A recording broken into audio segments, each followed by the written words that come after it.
Welcome back to my channel, Fish and I'm just going to give you a quick overview, updates about what's going on in the fish room. These are my living room and dining room tank. I should say dining room because that's what I'm in. And living room tank ranging from 5 gallon to 350 gallon of the big one at the end. So let's go a quick run through. So this is my black rose shrimp tank. Just got some plants, some moss, some bruce, some anubias, with some just shrimp, some black rose shrimp. You can see those boys, they're breeding. If you look close on the algae wall, a lot of little baby shrimping over there. Anyways, I just have a nice little cheap Tamu light with some plants in it. We call that, I think, what's that name again? In there, some Christmas moss, got some duckweed, got some, I don't know why I can't even remember what, pothos, there you go. And I have some, we call it big time, growing out of it. And a whole bunch of plant. So once you plant your tank, it's easier to maintain. This tank, I just top it up. Because shrimps like stable conditions and they're doing good. And beside it is mainly the yellow lab and Tropheus tank. That's what mainly in there. But I also have some OB peacock. This one's holding. But it's not gonna survive. The only little babies that's surviving in these yellow labs. They keep breathing like rabbits. And I just got some Bacopa floating. All the fish are happy because they're all breeding. Got a bristlenose pleco. That's the male over there. These breed have some baby. I saw some bristlenose hiding in the Bacopa earlier. But now let's let nature do its thing in this tank. Got this nice driftwood from the park and running a FX5 and a Eheim 215 on this tank. Does its job to keep it nice and crystal clear. You know what I'm saying? Whole lot of rocks for the little baby fish them to hide. And that's it. Then we move on to the 6-foot tank. This is one of my favorite tank because all side of the tank, especially that dark spot, I can't even really see it, but the pink tail chalceus, they like to swim on the top. I have to put the water line because there's a little gap in the front, like right here. Right. And 2 of them jumped out. I didn't even know they could fit there, so I don't fill it up all the way to the top, so I just keep the water line like that, and so they don't commit fish suicide. And the roseline shark, they always swim in back and forth and closer to the bottom, in the middle of the tank. Severum's always in the middle. The clown loaches always swimming on the bottom. I even have a black ghost knife up in there, but you only can see its tail. They're always hiding up in there. I have some red tail sharks. I have some, what else is in this tank? It's a whole lot of oddballs. I have some Cory cats. These guys been in there for like 5 years, man. I've been trying to catch them as hell. I'd have to rip up the whole tank. You got an army of clone loaches. I think I have 11 or 12 of them in there. I don't know. What's this? 7 roseline sharks. Got a red tail shark over there. All you can see is the tail. Oh, there's the next one. There's 2 of them. Here's a red tail shark. I have a buffalo cichlid hiding in his little cave over there. All you see is a little blue mouth. He comes out though. He comes out. He's not really usually shy. Look at him. The face, the little guy. Yeah, he knows I want to film, so he's hiding. Yeah, so this is this tank. Everybody, I have 2 weather loach on a huge 18-inch one, but they hide in the back where the rocks are. And that's that. Have it on this tank filtration, FS6 and Marine Line. I don't remember what it is, but I always have 2 filtration system on every tank, even the little tank. Plant work as one, and the other filter, the back work of the other one. So I like some Severums. There's 2 Severums there that hide. Next tank in the living room is a 75-gallon discus planted tank, whole bunch of cryptocorn and a whole bunch of anubis growing out of the top. These other plants growing out from the top. Boom, bam, bim. Let's help with the filtration. Discus are looking good and happy. A whole bunch of fish in here, man. From discus to plecos. This is where I get all my super red plecos, because I have 3 in here and they breed like rabbits. I have cardinal tetras. I have loaches. I have cory cats, rumminos. I even have what's the name of it? This is I bred this fish. I can't remember it. A rainbow. God damn.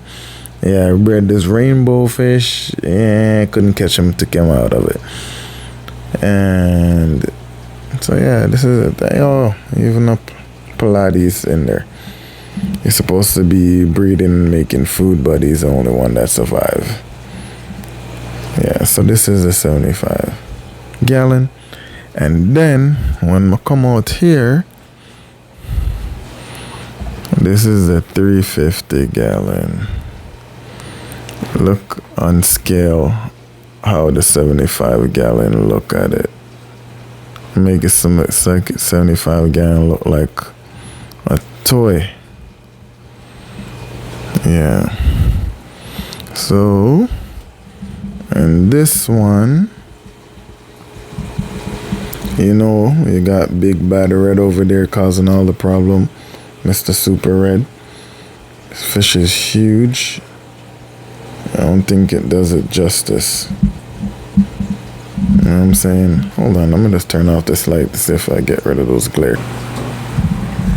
Yeah, turn off the light, the glare is way better. Yeah.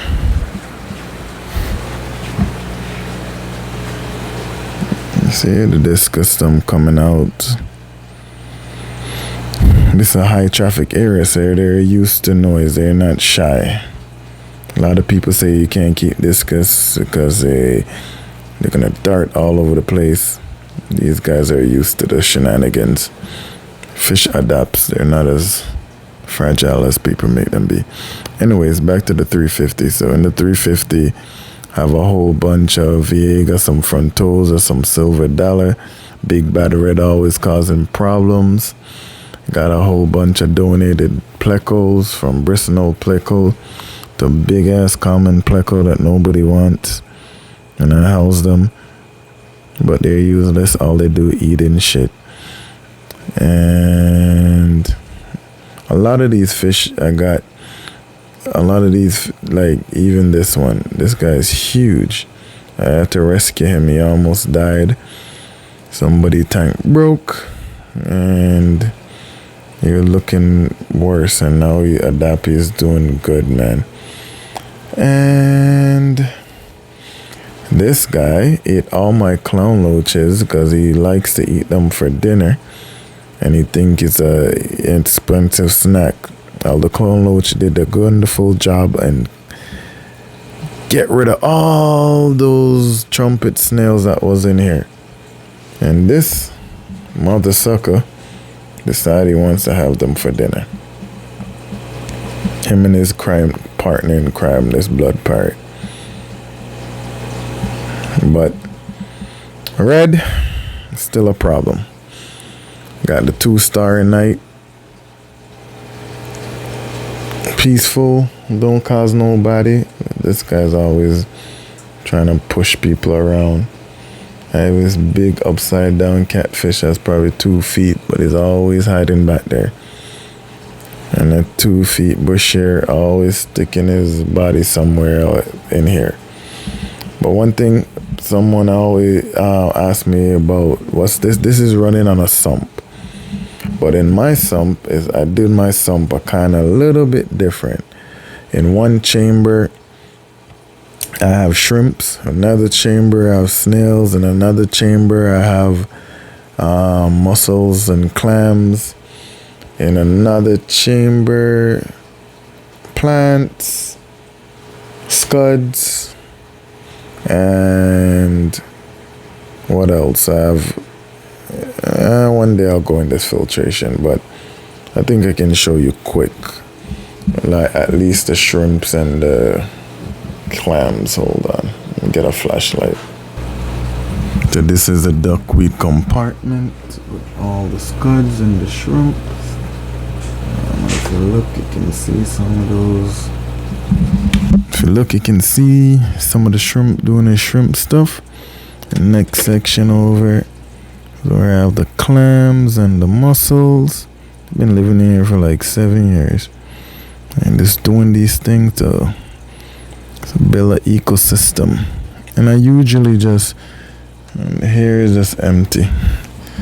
But one day I'll go over this filtration system and this ecosystem in more in detail.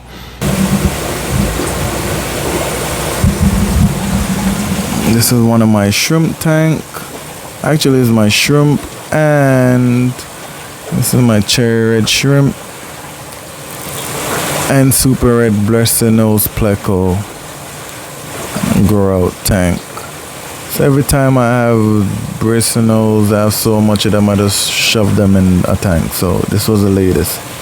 Shrimp and bristlenose, they work very good together. Keep your plants in excellent condition.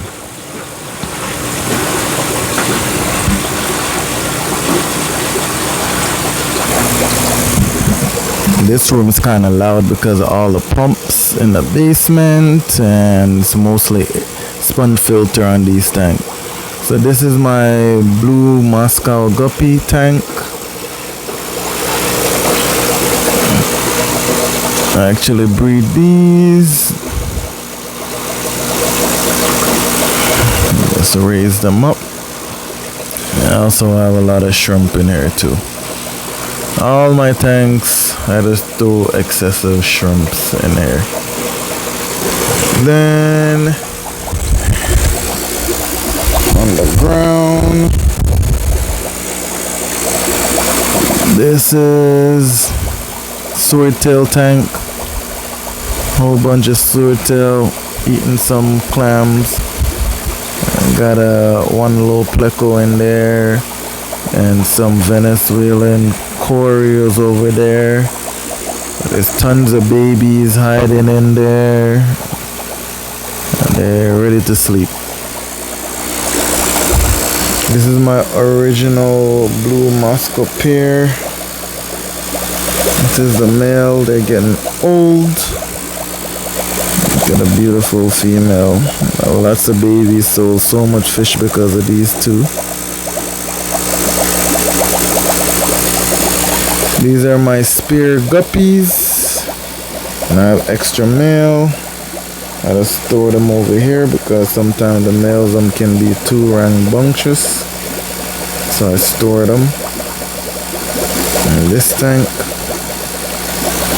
Next tank beside it was the black cobra guppies, and of course super red bristlenose pleco and shrimps.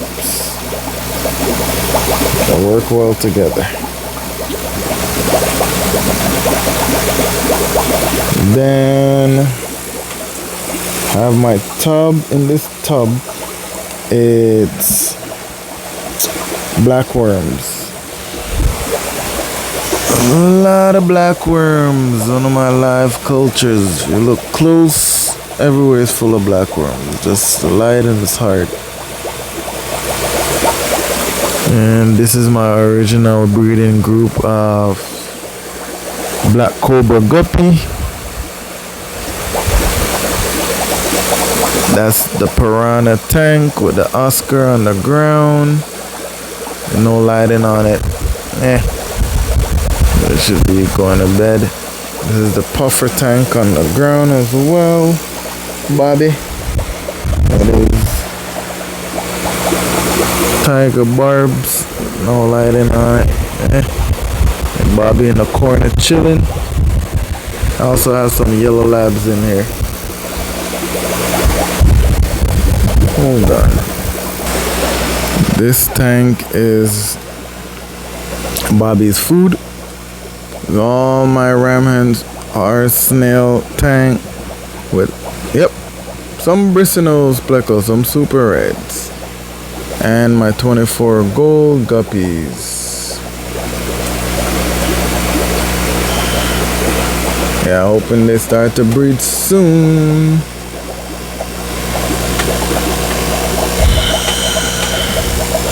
Also on the ground is my tub that has a whole bunch of shrimps, and let's see if I can see the babies off. If you look really close, you see the tiny babies of rainbow fish, the red-tailed rainbow fish and basmati rainbow fish.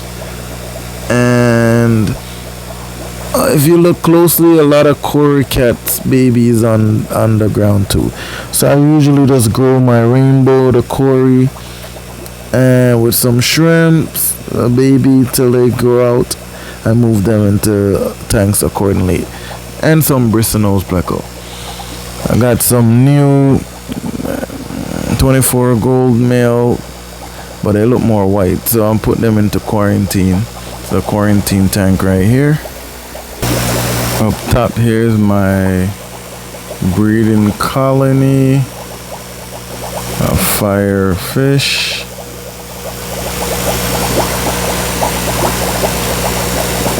There's like 2 males with 5 female, but these little bastards haven't bred yet.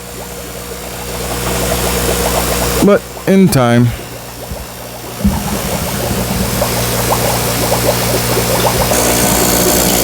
And this is another tank, 100 gallon, where I usually store most of my female cichlid.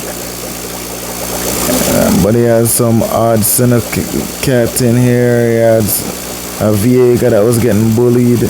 Got a blue dolphin that was getting bullied. It's supposed to originally be all females, and there's a male over there that's breeding with all of them, but I'm not really pulling anything. I'm just like, whatever survives, survive. So that's how that tank's gonna go. And this is my rainbow tank. One of my favorite tank. A luscious green. Fully planted. Rainbow mainly in this tank. Most of these rainbow I breed myself. Australian rainbows, sold a whole bunch of them. All those I bred myself. The red tail rainbows, I bred them. Those nice beautiful basmati I got from my friend Killer Cam gave me those. And a whole bunch of bristlenose pluckles and clown loaches in here. And it's a basement tank. A lot of my plants I get out of this tank when I want to move and plant some of these things. It's really loud in here, so I don't even know if you can hear me through this, because all this air pump and stuff. Another quarantine tank. It's the next guppy tank with shrimps. You know what I'm saying?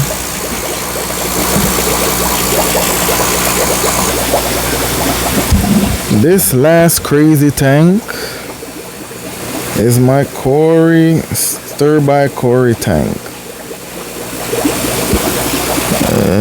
It's hard to film because it's on some side, but a lot of almond leaf, a whole bunch of flow. Look, it's like a hurricane going on in there. And every time I go and pull that mop, there's a whole bunch of Cory eggs. Or sometimes, let me see if I see that. You see the Cory them just swimming crazy. There's so much flow. Cory love flow.